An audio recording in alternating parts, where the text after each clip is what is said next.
Not at the moment, and I can't say for the future. What I can't say right now is no. And mainly because we need to focus on building a system that works. The reason why people set up record labels is because it is assumed that you have some funding, you sign an artist, you fund the artist, you pay for production and the rest. But I can do that as a manager. So I don't need to set up a record label to achieve those things.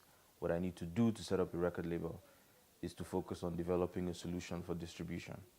Once I can find a solution for distribution, then my strength as a record label becomes very potent, and then it's easy. That's the core of any label is distribution. And so once you don't have that, then you're kind of just a management company or an investment company.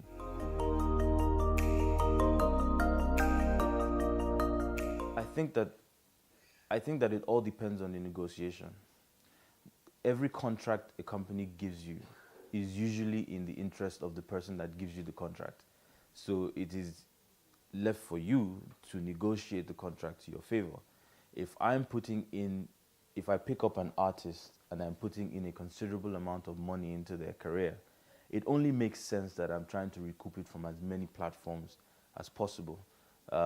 When CD sales were at its peak, it made sense for you to sign only a record deal. But as the internet has caused a decline in CD sales and people were seeing a bit of a challenge with it, there was a need as an investor to find ways to sort of mitigate or reduce your risks. And that's where the 360 deals come in.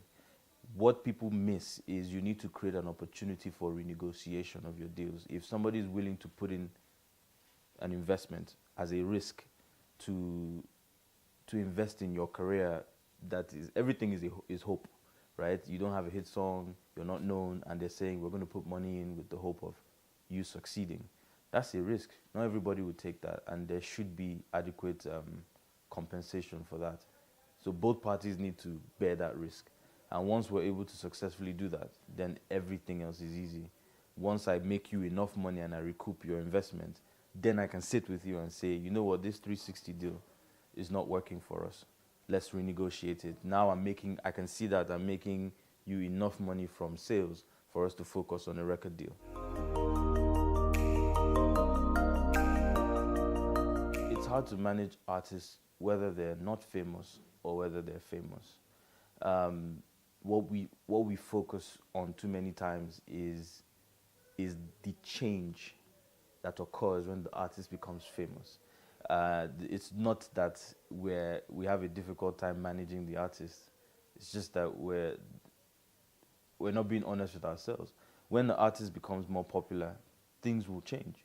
When an artist who lived in a slum starts making enough money to live in a secluded area and the suburbs, his attitude will change. You know what I mean? And then when he starts hanging out with more successful artists, he begins to demand more things from his team. And also bear in mind that some of these people see money that they've never seen before. So that also plays a part in how they begin to behave, because they want to mirror an attitude they assume is in line with the money that they're making now. So it's the same thing. An upcoming artist is demanding as well. An upcoming artist wants to achieve what the successful artist has achieved, and that places a demand on the team. So it's the same thing. But as you grow as a manager, you learn how to manage. The best way to put it, people try to manage emotions, which is why we have problems. You cannot manage emotions. What you do is you manage situations. You can anticipate growth, and you can say, based on this growth that is occurring, these things are going to happen, and that only comes from experience.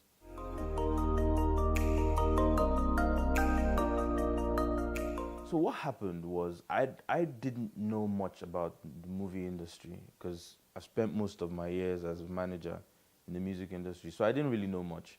And I remember her telling me, she was like, oh, she said it as a joke, right? You don't even want to manage actors. I've been trying to reach you. You don't want to. And we laughed, and I was like, you know what? Let's sit down and let's talk. And I remember telling Beverly that you would have to teach me about the movie industry, and I will I will manage you, but you have to educate me, and you have to teach me who I need to talk to, the processes, what it takes, what movie is a Saba movie, which one is a cinema movie. You have to teach me that. I will focus on the business. And early on, I realized that the artists were not necessarily, the actors weren't necessarily paid properly. So I decided that we needed to shift our focus. So um, the movies are really a profiling tool. What we've made more money from in the last year or 2 years from Beverly Naya has been the Beverly Naya brand, and that's where the bulk of our revenue has come from.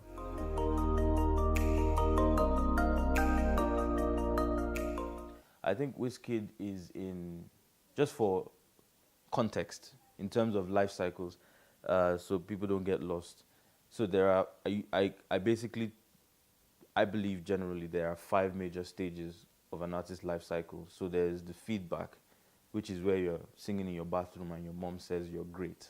The truth is your mom could be lying. So feedback isn't always particularly accurate. And then the next phase is validation. So you've been told you can sing by your parents or your friends who may not, or who may or may not want to hurt your feelings. And then you go on stage, say industry night or whatever, and you're performing on stage and people boo and they said, no, you're not you're boring, you're not a fantastic singer. Validation takes you back to the drawing board to decide, do I want to do music, or do I want to improve myself, or do I want to just let this thing go? And then after that, if you're validated and people say, okay, you can actually sing, the next phase is consistency, so that you establish yourself. After establishing yourself, this is where you start doing shows, you get endorsements, you get into superstardom. Not everybody gets there. But when you get into superstardom, the next phase, unfortunately, too many people stop there. The next phase is reinvention. And I think that's where Wizkid is, which is the reason why he's consistently on top. Because at every point in time, you want to find a way to connect with your audience. And the audience continues to grow. You know what I mean? 5 years ago, the guys who were in high school singing I Love My Baby, right, have finished university now. You know what I mean? Some of them have jobs. And so the message has to change. So as a person and as somebody that people mirror as, oh, I like what this person does, you want to ensure that you're consistently finding the best ways to connect to the young generation.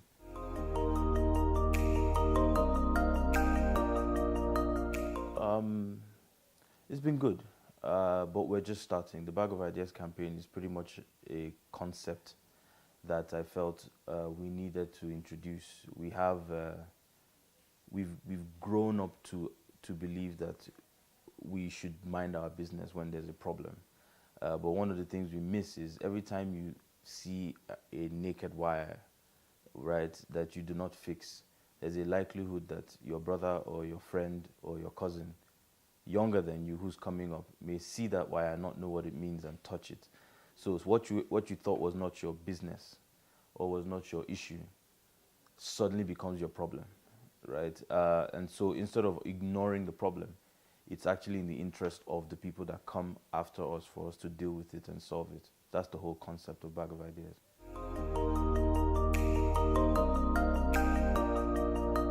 What inspired the move to start anything for me was the fact that 8 years into my career, I realized that I had built a career for myself.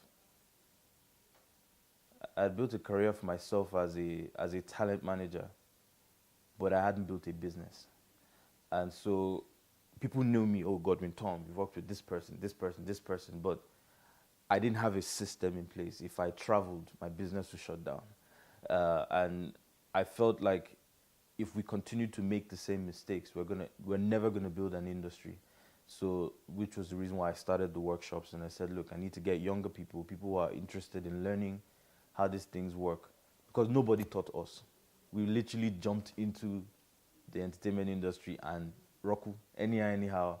Whatever happens, we just do. Get a phone call for a show, just mention any price, not be able to justify it.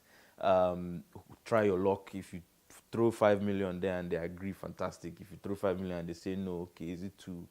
No strategy, and that's the biggest problem that we have. So I felt it was important that we we did something to sort of start educating people and forcing people to think, to find solutions to problems. So whether you're going to manage a new artist or a known artist, we needed more people thinking. And I'm glad because most of my students from last year are now managing artists, and I've been getting some feedback from their clients.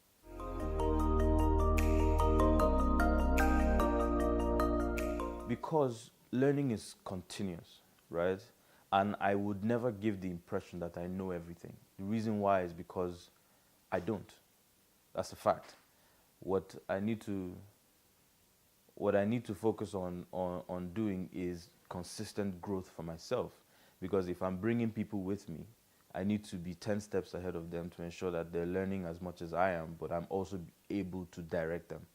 So 10 Years a Learner is basically me sharing my mistakes, my successes, my errors, and my thoughts about the future. So 10 Years a Learner is really different experiences over the course of my 10-year career as a talent manager.